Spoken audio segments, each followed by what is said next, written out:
दोस्तों आज मैं आपके लिए लेकर आया हूँ हाल ही में रिलीज हुई movie Venom the last dance. इस मूवी को हम वैनम 3 भी कह सकते हैं। दोस्तों इस मूवी में हमें वैनम सिम्बियोट के अलग अलग रूप तो देखने को मिलेंगे ही, साथ ही जिसने वैनम को बनाया है वैनम का गॉड द नल भी दिखाई देगा। और यही बात वैनम की 2 पिछली मूवियों से इस मूवी को खास बनाती है। तो ज़्यादा टाइम वेस्ट ना करते हुए सीधा चलते हैं कहानी की तरफ। मूवी की शुरुआत होती है और हम देख पाते हैं द नल को, जो कि क्लिंटार ग्रह पर कैद होता है। नल कहता है, मैं हूँ नल, अंधेरे का देवता, द गॉड ऑफ डार्कनेस। काफ़ी समय पहले रोशनी ने मेरे साम्राज्य को जला दिया और मेरे सिम्बियोट बच्चों ने भी मुझे धोखा देकर इस जगह पर मुझे कैद कर लिया। और अब कोडेक्स अस्तित्व में आया है। यही तो है मेरे आज़ादी की चाबी, जो मेरे इस जेल का ताला खोलेगी। और जब मैं आज़ाद हो जाऊंगा तो सभी ग्रह को तबाह करके अपने सभी सिम्बियोट बच्चों को मार दूंगा। दोस्तों क्लिंटार ग्रह पे नल के साथ साथ हमें जेनोफिश भी देखने को मिलता है। जेनोफिश का काम होता है सिम्बियोट का शिकार करना और उन्हें मारकर खा जाना। नल जेनोफिश से कहता है कि ब्रह्मांड का कोना कोना छान मारो और मेरे लिए कोडेक्स ढूंढ कर लाओ। इतना कहकर नल बहुत सारे पोर्टल खोलकर जेनोफिश को ब्रह्मांड के हर एक कोने में भेज देता है। मूवी की शुरुआत होती है और हम देख पाते हैं एडी ब्रोक को, जो उसी बार में बैठा है जिस बार में वो स्पाइडरमैन नो वे होम में बैठा था, जहां पर एडी ब्रोक बारटेंडर से इस यूनिवर्स के सुपर हीरोज के बारे में जानने की कोशिश कर रहा होता है। और उसे बारटेंडर से पता चलता है कि थैनोस नाम का एक विलन आया था जिसने आधे यूनिवर्स को 5 साल के लिए गायब कर दिया था। और इसी के साथ एडी ब्रोक अपने यूनिवर्स में वापस चला जाता है, क्योंकि उसी वक्त डॉक्टर स्ट्रेंज ने स्पाइडरमैन नो वे होम मूवी में सभी आए विलन को अपने अपने यूनिवर्स में वापस भेज दिया था, जिस कारण एडी ब्रोक भी अपने यूनिवर्स में वापस चला गया। और हम देख पाते हैं कि एडी ब्रोक उसी बार में आता है जिस बार में वो एमसीयू के यूनिवर्स में बैठा था। यहाँ तक कि यहाँ का बारटेंडर भी सेम होता है, बस इसके बाल थोड़े लंबे होते हैं। एडी ब्रोक का एक यूनिवर्स से दूसरे यूनिवर्स में ट्रेवल करके सर घूमने लगता है, तो उसके लिए वैनम ड्रिंक बनाता है। ड्रिंक बनाने के लिए वैनम अपने कई सारे हाथों का उपयोग करता है, जिसे देखकर बारटेंडर भौचक्का रह जाता है कि यह बंदा अपने अंदर से इतने सारे हाथ बाहर निकाल कैसे रहा है। इधर एडी ब्रोक का ध्यान बार में चल रही टीवी के ऊपर जाता है, जिसमें पैट्रिक मुलिगन नाम के डिटेक्टिव की मौत की खबर चल रही होती है। और पुलिस वालों को शक होता है कि इसका खून एडी ब्रोक ने ही किया है। और पुलिस वाले एडी ब्रोक को ढूंढ रहे हैं, लेकिन एडी ब्रोक यहाँ से गायब है। अब एडी ब्रोक ये न्यूज़ देख करके समझ जाता है कि उसका सैन फ्रांसिस्को जाना खतरे से खाली नहीं है। अगर वो वहाँ गया तो पुलिस वाले उससे अरेस्ट कर लेंगे और एडी अपनी बेगुनाही साबित नहीं कर पाएगा। तब बैनम पूछता है एडी से कि एडी अब तू क्या करेगा। एडी बताता है कि वो अब न्यूयॉर्क जाएगा, जहाँ पे वो एक जज को जानता है जिसके कई काले कारनामे उसे पता है। वो जज ही अब मुझे इस मुसीबत से बाहर निकालेगा। इतना कहकर एडी बार से जाने लगता है। तो वैनम एडी का बिल देता है और बिल देते हुए वैनम का एक छोटा सा भाग वहाँ छूट जाता है। बार से जब एडी ब्रोक बाहर निकलता है तो उसे बहुत सारे कुत्तों की भौंकने की आवाज़ सुनाई देती है, जिसे सुनकर एडी ब्रोक को लगता है कि शायद ये कुत्ते किसी मुसीबत में होंगे। और आवाज़ का पीछा करते हुए एडी ब्रोक वहाँ चला जाता है जहाँ पे कुत्ते होते हैं। एडी ब्रोक देखता है वहाँ पे बहुत सारे हाइब्रिड कुत्तों को पिंजरे में कैद करके रखा गया है। और जैसे ही एडी ब्रोक उनको छुड़ाने के लिए आगे बढ़ता है तो वहाँ पे 4 गुंडे आ जाते हैं। इन गुंडों ने ही इन कुत्तों को पकड़ कर रखा था, जिनको वो ब्लैक मार्केट में बेचना चाहते हैं। तो एडी ब्रोक कहता है तुम इन कुत्तों को छोड़ दो और मैं तुम्हें यहाँ से सही सलामत जाने दूंगा। जिसकी बात सुनकर वो गुंडे हंसने लगते हैं और एडी ब्रोक पर हमला कर देते हैं, जिसको देखकर एडी वैनम बनता है और उन सभी कुत्तों को बाहर निकाल देता है और उन गुंडों को पीट करके उन चारों का सर खा जाता है। जिसके बाद वैनम एडी ब्रोक के रूप में वापस आ जाता है और उन कुत्तों को आज़ाद करके अपने रास्ते निकल जाता है। जहां हम देख पाते हैं एक जेनोफिज भी वैनम को ढूंढते हुए वहां आ पहुंची है। और ये वही जेनोफिज है जिसको नल ने भेजा है, लेकिन एडी उसको देख नहीं पाता है और वहां से अपने रास्ते चला जाता है। इसी के साथ हमें एक आदमी को दिखाया जाता है जो सीसीटीवी के जरिए एडी ब्रोक पे नजर रखे हुए है। हमें इस आदमी का फेस तो नहीं दिखाया जाता है, लेकिन ये आदमी कहता है एडी ब्रोक अब बाहर आ गया है और हमें इसे पकड़ना होगा। और इतना कहकर वो जनरल रैक्स को कॉल लगाता है और हम देख पाते हैं जनरल रैक्स को, जो कि एमसी यूनिवर्स में मोडोक था और इस वाली यूनिवर्स में जनरल रैक्स होता है। और अब जनरल रैक्स उसी बार में पहुंचता है जिस बार में एडी ब्रोक था और वहाँ के बारटेंडर से पूछता है जिसने ये पेमेंट किया है उसके बारे में तुम मुझे अब बताओ। बारटेंडर कहता है वो अजीब सा पागल आदमी था जो कि अपने आप से ही बातें कर रहा था और उसके कई सारे हाथ बाहर निकल रहे थे और वो काले कलर का था और उसकी एक छोटी सी चीज़ यहाँ भी छूट गई है, जिसको जनरल रैक्स देख लेता है और सीसी में कैद कर लेता है। और साथ ही वो बारटेंडर को भी अपने साथ बेहोश करके लेकर चला जाता है। सीन शिफ्ट होता है डॉक्टर पेन की तरफ, दोस्तों बचपन में डॉक्टर पेन के हाथ के ऊपर बिजली गिर गई थी, जिससे उनका लेफ्ट हैंड काम नहीं करता है और डॉक्टर पेन एरिया 51 की इंचार्ज होती है। दोस्तों एरिया 51 नाम की जगह यूएसए में सचमुच में मौजूद है और लोगों का मानना है कि वहाँ एलियंस और एलियन से जुड़ी चीज़ों पे एक्सपेरिमेंट होते हैं। आगे हमें एरिया 51 की लैब दिखाई जाती है, जिसमें हम देख पाते हैं कि धरती पर जितने भी वेनम सिम्बियोट मौजूद है उन सबको इसी जगह पे कैद करके रखा गया है और इन सब सिम्बियोट पे रिसर्च किया जाता है। इसके बाद हमें जनरल रैक्स दिखाई देते हैं जो कि डॉक्टर पेन से मिलने आए होते हैं और हमें पता चलता है जनरल रैक्स भी एरिया 51 के लिए काम करते हैं। इसके बाद जनरल रैक्स अपने साथ लाए वेनम के छोटे से टुकड़े को भी डॉक्टर पेन को दे देते हैं ताकि डॉक्टर पेन इस पर रिसर्च कर सकें।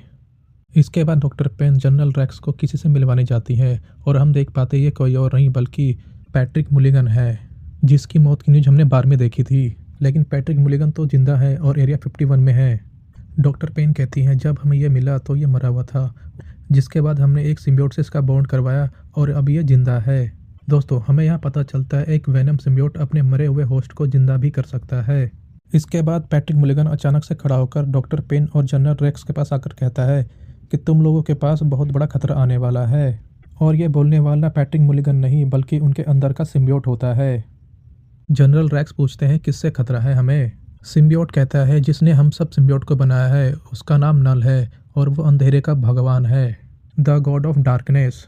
काफ़ी समय पहले हम सब सिम्बियोट ने मिलकर नल को क्लिंटार ग्रह पर कैद कर दिया था और अब नल आज़ाद होना चाहता है, जिसके आज़ाद होने की चाबी है कोडेक्स।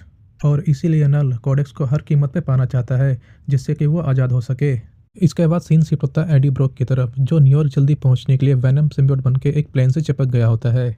उसी वक्त एक जेनोफिज भी वेनम का पीछा करते हुए उसी प्लेन पर आ जाती है, जिसके बाद जेनोफिज और वेनम की लड़ाई होती है जिसमें वेनम कमजोर पड़ रहा होता है और हम देख पाते हैं कि जेनोफिज को वेनम की बॉडी में कोडेक्स दिख रहा होता है, जो कोडेक्स वेनम के गले पे दिख रहा होता है। वेनम जेनोफिज से पीछा छुड़ाने के लिए प्लेन से कूद जाता है और पैराशूट बनके एडी को धरती पर ले आता है। नीचे आकर एडी पूछता है वो क्रिएचर कौन था जो हमें मारने पे तुला हुआ है। तो वेनम कहता है वो एक जेनोफिज है और वो हमसे कोडेक्स लेने आया है। वेनम की बातें एडी के सर के ऊपर से जाती हैं। एडी कहता है कुछ समझ में आए मुझे, इस तरह बताओ तुम। इसके बाद वेनम सब कुछ शुरू से बताता है कि हम सब सिम्बियोट को एक गॉड ने बनाया है जिसका नाम नल है और इसी नल ने जेनोफिज को भी बनाया है जो हम पे हमला करने आया था। काफ़ी समय पहले हम सब सिम्बियोट ने मिलकर नल को क्लिंटार ग्रह पर कैद कर दिया था और अब नल आज़ाद होना चाहता है और नल के आज़ाद होने की चाबी है कोडेक्स। वेनम एडी को कोडेक्स के बारे में बताते हुए कहता है एक सिम्बियोट के अंदर अपने होस्ट को जिंदा करने की पावर होती है। अगर किसी सिम्बियोट का होस्ट मर गया तो वो सिम्बियोट अपने होस्ट को जिंदा कर सकता है, लेकिन जैसे एक सिम्बियोट अपने होस्ट को जिंदा करती है तो उसके और उसके होस्ट के बॉडी में एक एनर्जी पैदा होती है और यही एनर्जी कोडेक्स है और यही एनर्जी नल को चाहिए जिससे वो अपने आप को क्लिंटार ग्रह से आज़ाद कर सके।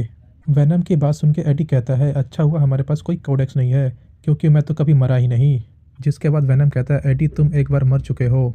जिसके बाद हमें वेनम 1 मूवी का सीन दिखाया जाता है जिसमें एडी ब्रॉक की मौत हो जाती है और उसके बाद वेनम उसे जिंदा करता है। इसी वजह से वेनम सिम्बियोट और एडी की बॉडी में कोडेक्स आ जाता है। लेकिन वेनम ये भी कहता है कि जेनोफिज को हमारी बॉडी में कोडेक्स तभी दिखाई देता है जब एडी ब्रॉक पूरी तरह से वेनम बन जाता है। जैसे ही एडी ब्रॉक पूरी तरह से वेनम बनता है तो उसके गले में जो कोडेक्स है वो चमकने लगता है, जिससे जेनोफिज को सिग्नल मिलने लगता है और वो हमें कहीं से भी ढूंढ सकती है। इसके बाद वेनम कहता है कि जब तक हमारे ऊपर जेनोफिज का खतरा है हमें पूरी तरह से वेनम नहीं बनना चाहिए, क्योंकि अगर एडी वेनम बना तो जेनोफिज आकर के हम दोनों को मार देगी और कोडेक्स निकाल करके नल को दे देगी, जिससे ये होगा कि हम दोनों तो मरेंगे ही, साथ में नल भी क्लिंटार ग्रह से आज़ाद हो जाएगा। जिसके बाद एडी ब्रॉक पैदल ही चलने लगता है और उसे कुछ दूरी पे एक घोड़ा दिखाई देता है। जिसके बाद एडी ब्रॉक वेनम से कहता है कि इस घोड़े को हवाई में बदल दे जिससे कि वो न्यूयॉर्क जल्दी से पहुंच पाए। जिसके बाद वेनम घोड़े को हवाई में बदल देता है और एडी को जल्दी से जल्दी न्यूयॉर्क पहुंचाने लगता है। रास्ते में एक नदी मिलती है जहां वो घोड़ा रुककर पानी पीने लगता है और इसी जगह पे जनरल रैक्स और उनकी टीम एडी ब्रॉक और वेनम पे हमला कर देती है, जिससे बचने के लिए एडी ब्रॉक और वेनम दोनों ही पानी में कूद जाते हैं। वेनम पानी में भागते भागते कभी मछली से बॉन्ड होता है तो कभी मेंढक से। जिसके बाद वेनम एडी ब्रॉक को बचाने के लिए एडी ब्रॉक को फिर से वेनम बना देता है। एडी ब्रॉक के वेनम बनते ही जेनोफिज को सिग्नल मिलने लगता है, जिससे जेनोफिज भी वहां आ जाती है। जेनोफिज को देखकर जनरल रैक्स की टीम जेनोफिज पे हमला कर देती है और इसी मौके का फ़ायदा उठाकर वेनम और एडी दोनों वहां से निकल लेते हैं।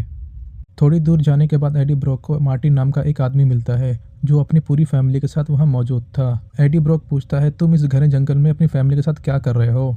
तब मार्टिन बताता है कि वो एरिया 51 जा रहा है क्योंकि उसने सुना है कि एरिया 51 में एलियंस को रखा गया है और उसका सपना है कि वो एलियंस को एक बार ज़रूर देखे। इसीलिए वो एरिया 51 जा रहा है अपनी पूरी फैमिली के साथ। मार्टिन एडी ब्रॉक को खाना खिलाता है और एडी ब्रॉक से कहता है कि हम तुम्हें न्यूयॉर्क तक छोड़ देंगे। मार्टिन की फैमिली को देख करके एडी को लगता है काश मेरी भी फैमिली होती। जिसके बाद मार्टिन एडी ब्रॉक को अपनी गाड़ी से न्यूयॉर्क छोड़ देता है और उसे कुछ पैसे देते हुए कहता है, ये पैसे रख लो, तुम्हारे काम आएंगे। इतना कहकर मार्टिन अपनी फैमिली के साथ एरिया 51 के लिए निकल जाता है। न्यूयॉर्क आने के बाद एडी ब्रॉक पुलिस वाले से बचने के लिए अपने कपड़े बदल के एक कैसीनो में चला जाता है जहां वो मार्टिन के दिए हुए पैसे से जुआ खेलने लगता है। उसी कैसीनो में मिस्टर चैन मौजूद होती हैं जो एडी ब्रॉक को देख लेती हैं। एडी ब्रॉक को देख करके मिस्टर चैन बहुत खुश होती हैं और उसे अपने साथ अपने घर ले जाती हैं। घर जाकर मिस्टर चैन एडी ब्रॉक को डांस करने के लिए कहती हैं। एडी ब्रॉक तो मना कर देता है लेकिन वेनम मान जाता है और वो मिस्टर चैन के साथ डांस करने लगता है। और जैसे ही वेनम एडी ब्रॉक को पूरी तरह से वेनम में बदलता है, जेनोफिस भी उसके सिग्नल का पीछा करते हुए उसी जगह आ पहुंचती है। जैसे ही वेनम जेनोफिस को देखता है, वेनम एडी ब्रॉक की बॉडी में वापस चला जाता है जिससे जेनोफिस का कोडेक्स दिखना बंद हो जाता है और जेनोफिस वहां से चली जाती है। जेनोफिस के जाते ही जनरल रेक्स की टीम वहां आ जाती है और एडी ब्रॉक और वेनम को दोनों को पकड़ के अपने साथ एरिया 51 ले जाती है जहां हम देख पाते हैं मार्टिन भी अपनी फैमिली के साथ एरिया 51 पहुंच गया है। एरिया 51 में एडी ब्रॉक डॉक्टर पेन से बात कर रहा होता है। उसी वक्त जनरल रैक्स लैब को अपने कंट्रोल में लेकर के एडी ब्रॉक को गोली मार देते हैं ताकि कोडेक्स नल को ना मिल पाए। लेकिन वेनम डॉक्टर पेन की असिस्टेंट के जरिए एडी ब्रॉक की बॉडी में वापस आ जाता है जिससे कि एडी ब्रॉक की जान बच जाती है। लेकिन एडी ब्रॉक के वेनम बनते ही जेनोफिस भी उस लैब में आ जाती है और पूरी लैब पर हमला कर देती है। जेनोफिस लैब में पहुंचकर तबाही मचाने लगती है और जनरल रैक्स के कई सोल्जर्स को मार देती है। जिससे बचने के लिए डॉक्टर पेन और उनकी असिस्टेंट वहां कैद सभी सिम्बियोट को आज़ाद कर देती है ताकि वो सब मिलकर के जेनोफिस का मुकाबला कर सकें। लेकिन जेनोफिस इन सब से पावरफुल होती है और कई सारे सिम्बियोट को तो वो ऐसे ही मार के खा जाती है। एडी ब्रॉक और वेनम कोडेक्स को बचाने के लिए जेनोफिस से दूर भागने लगते हैं। इधर डॉक्टर पेन भी एक सिम्बियोट की बोतल को अपनी जेब में रख लेती हैं। जेनोफिस भी वेनम का पीछा करते हुए बाहर ग्राउंड में जाती है। इधर एडी ब्रॉक भाग ही रहा था कि उसे मार्टिन की फैमिली एक टावर पे मुसीबत में दिखती है। टावर गिरने से पहले ही एडी ब्रॉक वेनम बन के मार्टिन की पूरी फैमिली को बचा लेता है और मार्टिन को यहाँ से जाने के लिए कहता है।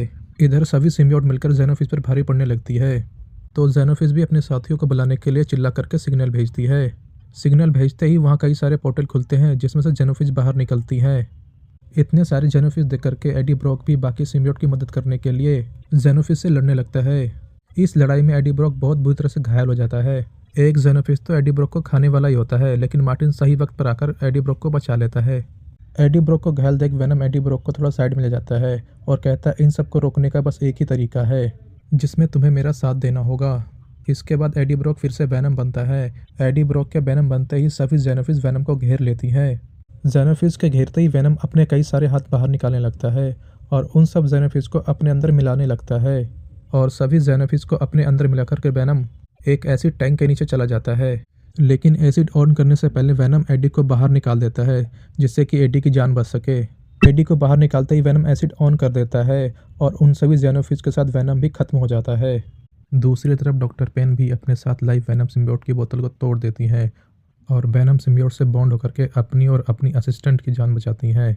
दूसरी तरफ एडी ब्रॉक की आँख खुलती है एक हॉस्पिटल में जहाँ उससे एक यूएस मिलिट्री का ऑफिसर मिलने आया होता है। ऑफिसर एडी ब्रॉक को जेनोफिस से दुनिया को बचाने के लिए थैंक यू बोलता है और एडी ब्रॉक पे जितने भी चार्जेस है सब हटा देता है और एडी ब्रॉक को एक नॉर्मल लाइफ जीने के लिए कहता है। इसके बाद एडी ब्रॉक नॉर्मल लाइफ जीने लगता है लेकिन एडी को वेनम की याद बहुत आती है और इसी याद के साथ ये मूवी ख़त्म हो जाती है।